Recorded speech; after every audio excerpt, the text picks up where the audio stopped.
अस्सलाम वालेकुम, कैसे हैं आप सब? उम्मीद है सब खैरियत से होंगे। Today I am going to talk about parenting. जब मैंने इस फोरम का स्टार्ट लिया था तो मेरे जो एम्स थे उसमें जो नफ्सियाती बीमारियां हैं उनकी अवेयरनेस के साथ साथ एक ये भी मैंने ज़िक्र किया था कि हम पेरेंटिंग पे भी बात करेंगे। बहुत से लोग ये सवाल पूछते हैं कि आखिर ये नफ्सियाती बीमारियां कहाँ से आती हैं, क्यों होती हैं, कुछ फैमिलीज़ में क्यों होती हैं। तो इस सवाल का भी जवाब इसी में है कि मोस्टली ज़्यादातर जो नफ्सियाती बीमारियां हैं उनका आगाज़, उनकी वजूहात इंसान के बचपन में छुपी होती हैं। उसका बचपन का दौर कैसा था, उसमें उसने क्या क्या देखा, पेरेंट्स कैसे थे, पेरेंट्स का रवैया कैसा था और किस किस्म की पेरेंटिंग उन्होंने की थी। ये एक बहुत वसी टॉपिक है। हम इसे थोड़ा थोड़ा करके साइंटिफिकली देखेंगे। हम पेरेंटिंग पे, तरबियत पे बहुत से और भी पढ़े लिखे अच्छे लोगों से बहुत कुछ सुनते हैं और वो यकीनन बहुत अहम भी होता है, मददगार भी होता है। अभी जो मैं बात करूँगी ये थोड़ी सी साइंटिफिकली बात करूँगी। थेरीज़ हैं डिफरेंट, तो उनको मैं शॉर्ट करके आज थोड़ा सा बताऊँगी मेनली कि पेरेंटिंग के क्या क्या मेजर स्टाइल्स हैं जो अमूमन देखे जाते हैं और उनके फ़ायदे या नुकसान, उनमें से कौन सा बेहतर है, कौन सा नहीं। तो जब मैं ये स्टाइल्स आपको बताऊंगी तो आपको भी पता चलेगा कि आपका बचपन कैसा था, आपके पेरेंट्स किस किस्म के पेरेंट्स थे, उनका क्या पेरेंटिंग स्टाइल था, आप किस किस्म के पेरेंट्स हैं, और जो लोग अभी पेरेंट्स नहीं बने वो ये डिसाइड कर सकते हैं कि वो किस तरह के पेरेंट्स बनेंगे। तो आपको एक आइडिया हो जाएगा और उम्मीद है कि जब आप ये वीडियो देखेंगे, जब आप ये सारी गुफ्तगू सुनेंगे तो आप अग्री करेंगे बहुत सी बातों के साथ और आप मुझे अपने एक्सपीरियंसेस भी फिर शेयर कर सकते हैं कि हमारे बचपन में हमने ये चीज़ देखी जो हमें अब इस तरह से नज़र आ रही है अपने अंदर। क्योंकि इंसान की शख्सियत जो बनती है वो उन शुरू के चंद सालों में उसका मेजर पोर्शन डिसाइड हो जाता है कि कैसी शख्सियत परवान चढ़ेगी। Exceptions are always there. वो अल्लाह ताला की ज़ात करने वाली है और इंसान की अपनी इंडिविजुअल मेहनत, कोशिश और दुआ चीज़ें जो बहुत कुछ बदल देती हैं। लेकिन ज़्यादातर मेजॉरिटी केसेस में हमें, जो मैं आपसे शेयर करूँगी, यही देखने को मिलता है as a result of the parenting style, specific parenting style.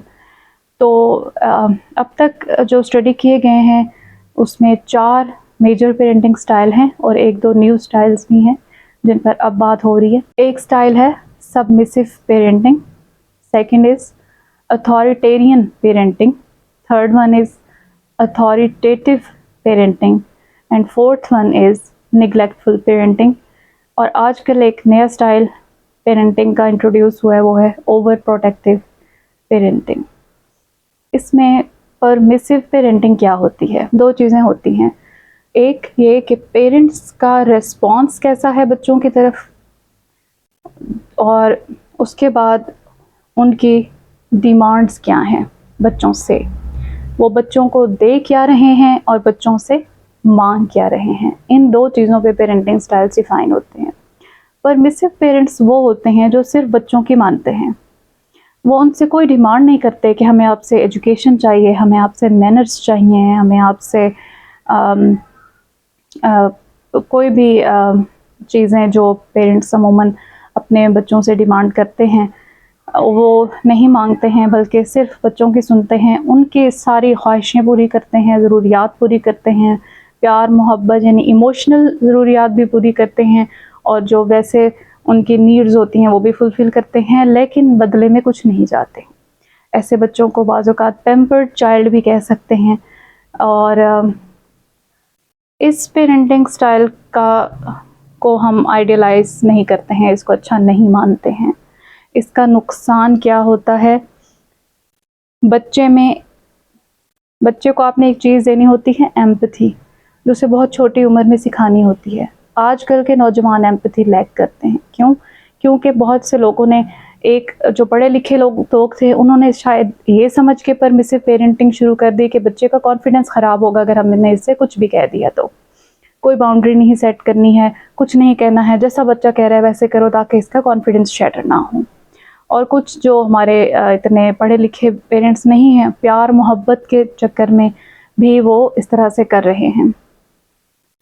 एक अच्छा थोड़ा सा इसमें मैं एक आपको बता देती हूँ कि एक ही दफ़ा में शायद मैं सब पेरेंटिंग स्टाइल के फ़ायदे नुकसान नहीं बता सकूँगी, तो क्योंकि इतनी लंबी वीडियोस कोई नहीं देखते हैं, सबका इंटरेस्ट लॉस हो जाता है, कंसंट्रेशन कम हो जाती है, तो हम वन बाय वन बात कर लेंगे। 4-5 स्टाइल्स हैं। Today I am going to talk about the permissive style of parenting, उसके क्या फ़ायदे और क्या नुकसान हैं, और इसके बाद हम ग्रेजुअली बाकी पेरेंटिंग स्टाइल्स पर भी बात करेंगे। तो परमिसिव पेरेंटिंग का मैंने आपसे जैसे बात की कि इसमें रिस्पॉन्स सारा है हर तरह का, लेकिन कोई डिमांड नहीं है पेरेंट्स की तरफ से। तो आइडियलाइज़ क्यों नहीं करते हैं? बच्चे जो हैं उनमें वो एम्पैथी डेवलप नहीं होती है, क्योंकि वो समझता है कि सब मैं ही हूँ, सब मेरी सुने, सब मेरी माने। वो जो एहसास पैदा करना होता है कि अगर कोई चीज़ आपको बुरी लग रही है तो तो अपने आप को दूसरे की जगह रख कर देखें, उससे भी वो चीज़ बुरी लगती है। अगर कोई आपकी बात नहीं मान रहा और आपको बुरा लग रहा है, तो जब आप किसी और की बात नहीं मानते हैं, इंसल्ट करते हैं, कुछ भी कहते हैं, तो उसको भी बुरा लगता है। वो जो एक एहसास हमने बच्चे को देना होता है कि दूसरे की जगह पे ख़ुद को रख कर उसकी फीलिंग्स को सोचना और उसके मुताबिक रिएक्ट करना, वो चीज़ टोटली उनमें डेवलप नहीं हो पाती है, क्योंकि उन्होंने सिर्फ अपनी मनमाना सीखा होता है। फिर जो चीज़ नहीं आ पाती, इमोशनल रेगुलेशन, वेरी इम्पॉर्टेंट। बच्चे अक्सर जब बड़े होना शुरू होते हैं उनमें गुस्सा आना ज़्यादा शुरू हो जाता है। अब उनकी ज़रा सी बात नहीं मानी गई है तो वो रिएक्ट करेंगे, वो गुस्सा करेंगे, वो गलत तरीक़ों से अपनी उस फ्रस्ट्रेशन को निकालेंगे, क्योंकि जब वो दुनिया में आएंगे तो सिर्फ पेरेंट्स के साथ वास्ता नहीं होगा, वो स्कूल जाएंगे, वहाँ टीचर्स होंगे, वहाँ और स्टूडेंट्स होंगे, ख़ानदान के और लोग होंगे, उन्होंने बड़ा भी होना है। जैसे जैसे वो बड़े होंगे हर कोई उनकी हर बात नहीं मानेगा। यहाँ आके उन्हें नहीं पता कि हमने अब क्या करना है। जब बात नहीं मानी जाती है, उस फीलिंग्स में उस चीज़ को भी तो गुजारना होता है। वो बुरा लगता है, लेकिन बुरी फीलिंग्स से भी तो गुजरना होता है इंसान ने। वो ये चीज़ कभी लर्न नहीं कर पाते हैं। जब लर्न नहीं करते हैं तो वो सारी ज़िंदगी लड़ते रहते हैं। उन्हें लगता है कि वो ठीक हैं, दूसरे गलत हैं, और जो हो रहा है उनके साथ वो बहुत गलत हो रहा है। तो वो उस चक्कर में गलत तरीक़ों से फिर अपनी बुरी फीलिंग्स का इज़हार करते हैं। वो गुस्से से करेंगे, वो किसी के साथ लड़ के करेंगे, वो बहुत ज़्यादा रो के करेंगे, वो ख़ुद को नुकसान पहुँचा के करेंगे। Multiple ways but all wrong. इसका मतलब ये है कि वो इमोशनली डिसरेगुलेटेड हैं, उन्होंने इमोशनल रेगुलेशन सीखी ही नहीं है। थर्ड चीज़, उनमें स्ट्रेस कोपिंग नहीं होगी, वो पुअर होगी। आज तो उनके छोटे हैं तो उनके जो वो छोटी छोटी ख्वाहिशें हैं, छोटी छोटी बातें हैं, वो सब पेरेंट्स पूरी कर रहे हैं। कल को जब ख्वाहिशें बड़ी होंगी, जब मसाइल बढ़ेंगे, जब ज़िंदगी मुश्किल होगी, जब प्रैक्टिकल लाइफ स्टार्ट होगी, वहाँ जब उन पे कोई मसला आएगा तो वो उसे हैंडल नहीं कर पाएंगे। उनके अंदर हौसला कम होगा मसाइल को बर्दाश्त करने का। नतीजा क्या निकलेगा?